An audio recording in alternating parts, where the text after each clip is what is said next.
আজ কেবল ড্র করলে নিশ্চিত হতো ফাইনাল, কিন্তু বাংলাদেশের মেয়েরা শুধু জয়ে বিশ্বাস করেন। আর তার প্রমাণ দেখা গেল সাফ অনূর্ধ্ব-20 নারী চ্যাম্পিয়নশিপে ভুটানের বিপক্ষে।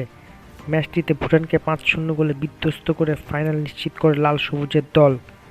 আজ মঙ্গলবার ৭ই ফেব্রুয়ারি সন্ধ্যা ৭টায় কমলাপুর বীরশ্রেষ্ঠ শহীদ সিপাহি কামাল স্টেডিয়ামে মুখোমুখি হবে বাংলাদেশ ভুটান।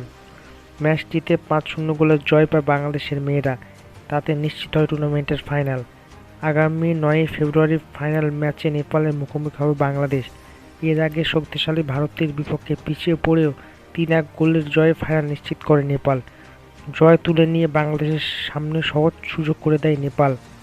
লাল সবুজের দলটি জয় বা ড্র করলেই উঠে যেত ফাইনালে, কিন্তু বাংলাদেশ ড্রয়ে নয়, জয়ে বিশ্বাসী। সেই জন্য ভুটানের বিপক্ষে ৫-০ গোলের জয় তুলে নিয়ে নিজেদের সামর্থ্যের প্রমাণ দিয়েছে বাংলার নারীরা।